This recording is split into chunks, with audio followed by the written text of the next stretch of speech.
Setiap langkah adalah benih. Setiap kata, setiap bisik adalah doa atau kutukan yang tumbuh diam-diam di tanah tak kasat mata bernama waktu. Kita pikir dunia ini ruang bebas, padahal segalanya dicatat oleh sesuatu yang tak pernah tidur. Bukan Tuhan saja yang melihat, tapi gema dari tiap keputusan akan berbalik sebagai pelajaran.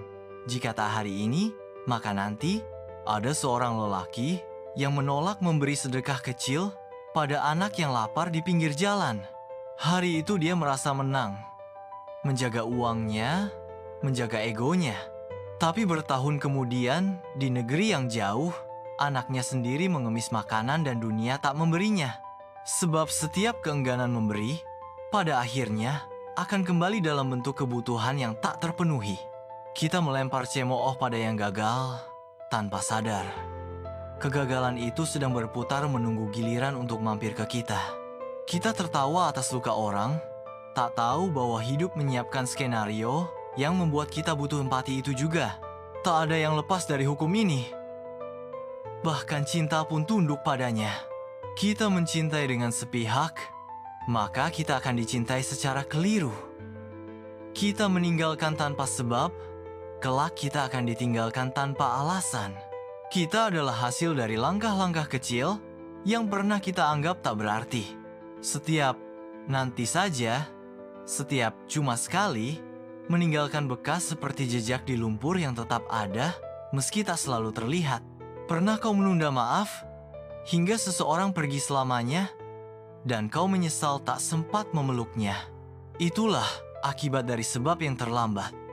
Waktu tak menunggu, dan semesta, meski luas, menyimpan semuanya tanpa abai. Pernah kau mengabaikan pesan kecil yang berkata, "Jangan pergi malam ini"? Dan ketika kau tetap melangkah, takdir menunjukkan bahwa suara kecil itu adalah bentuk lain dari kasih yang tak kau kenal. Bukan takdir yang kejam, tapi keputusanmu yang memicu hasil. Bayangan selalu mengikuti tubuh, tak peduli terang atau gelap. Begitu pula tindakan. Tak peduli niatmu suci atau abu-abu, hasilnya akan datang dalam bentuk yang tak bisa kau kendalikan. Seorang anak pernah mencuri roti karena lapar, bukan karena jahat. Dan kelak, dia tumbuh menjadi pencuri besar. Bukan karena ia suka, tapi karena sistem tak memberinya kesempatan berubah. Apa yang kita tanam, akan tumbuh.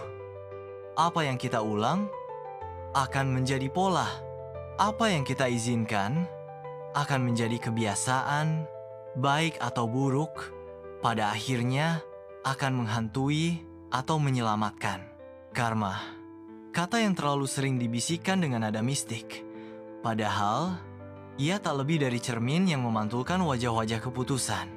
Bukan kutukan, bukan sihir, melainkan kesetiaan semesta pada matematika paling kuno. Apa yang kau beri, akan kembali padamu. Bukan selalu dalam bentuk yang sama, tapi dalam rasa yang setara. Kau bisa menanam senyum pada pagi yang muram. Dan bertahun kemudian, seseorang akan menyalakan lilin dalam gelapmu yang terdalam, entah siapa, entah kapan, tapi itu akan datang. Kau bisa mengkhianati cinta dengan alasan bosan atau ingin mencoba, lalu kau pun akan dikhianati saat kau sedang paling yakin. Begitu cara semesta menyampaikan, kau lupa, aku tidak. Karma bukan polisi, bukan algojo, bukan pengawas brutal dari langit. Ia hanyalah pengantar pesan yang datang dengan senyap, mengembalikan paket yang dulu kau kirim dengan gegabah. Jika kau menginjak rumput tanpa rasa bersalah, mungkin esok hari kakimu akan tertusuk duri. Bukan karena rumput balas dendam, tapi karena tanah tahu siapa yang menyakiti. Begitu pula hati manusia. Kita pikir bisa main-main, bisa mencintai separuh hati, dan meninggalkan saat bosan. Tapi hati yang kau patahkan akan mendoakanmu diam-diam, dan doanya akan dikabulkan bukan untuk membalas, tapi untuk mengingatkan. Karma tidak pernah terburu-buru. Ia sabar, ia menghitung, ia menyusun waktu dengan tenang. Dan saat tiba, ia mengetuk pintu dengan senyum. Hai, ini hasil dari yang dulu kau tanam. Tak semua luka berasal dari pukulan. Banyak yang lahir dari diam, dari ketidakhadiran yang disengaja, dari pesan yang dibiarkan terbaca tanpa jawaban, dari janji yang dibatalkan sepihak. Karena ada hal lebih penting.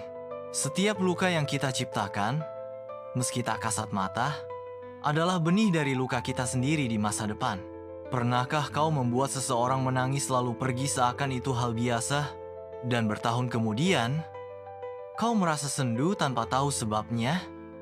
Itulah air mata yang dulu tertahan, kini menjelma mendung dalam hidupmu. Tak ada tangisan yang hilang, tak ada luka yang benar-benar lenyap. Semesta adalah pengarsip emosi.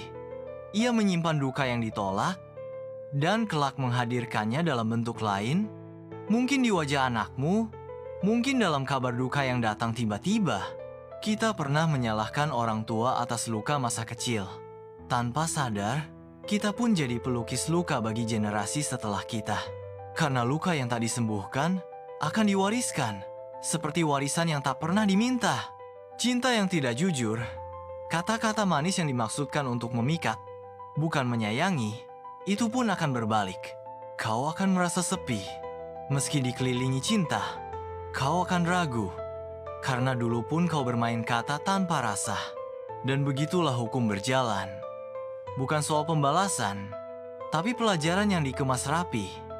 Dalam bentuk yang paling kita pahami. Rasa sakit yang familiar. Bayangkan sebuah tangan yang menepuk punggung orang asing di malam penuh badai. Tak ada balasan, hanya angin dan langkah yang menjauh tanpa terima kasih. Tapi semesta tidak tuli. Ia mencatat, ia menyimpan. Dan suatu hari, di belokan yang tak terduga, tangan lain akan datang. Mungkin lebih hangat. Mungkin datang dari arah yang tak pernah kau sangka. Membalas tepukanmu yang dulu dengan pelukan yang kau butuhkan. Itulah mengapa menjadi baik bukan soal disorot, tapi soal dilihat oleh yang tak terlihat. Kau memberi makan seekor kucing jalanan, lalu lupa esok harinya.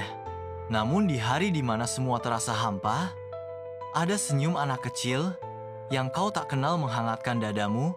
Itu adalah cinta yang dikembalikan dalam bentuk paling lembut. Tangan yang memberi tak pernah benar-benar rugi. Karena meski tak dibalas oleh manusia, dinding semesta menyimpan gemah dari setiap kebaikan. Dan sebaliknya, tangan yang menyentuh dengan niat menyakiti akan disambut oleh dinding yang tak memberi ampun. Kau pernah mempermalukan seseorang di depan umum, lalu menganggap itu lelucon. Bertahun kemudian, di ruang yang berbeda, kau akan merasa malu atas hal yang kecil. Dan kau tak tahu kenapa rasanya begitu menusuk. Itu adalah pantulan yang dikirimkan kembali.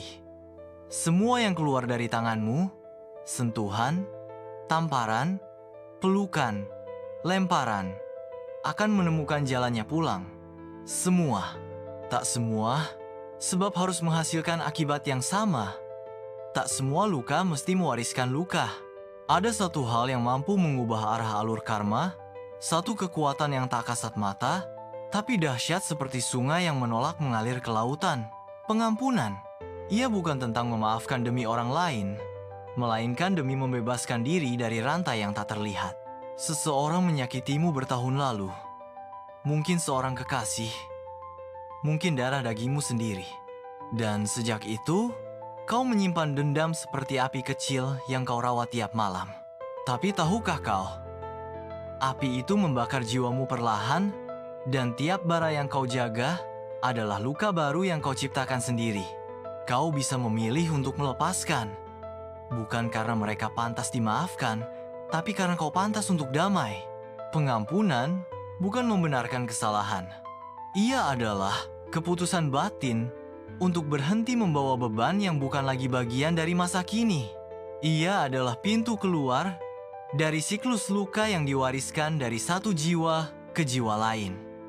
Dan saat kau memaafkan, kau memutuskan rantai karma. Kau menanam kebaikan dalam tanah yang pernah penuh duri. Kau berkata pada semesta, "Aku tak ingin membalas. Aku ingin berhenti." Dan semesta akan menjawab dengan perlahan. Awan akan reda, langkahmu akan lebih ringan, dan di malam sepi, hatimu akan berdetak tanpa nyeri. Pengampunan bukan akhir.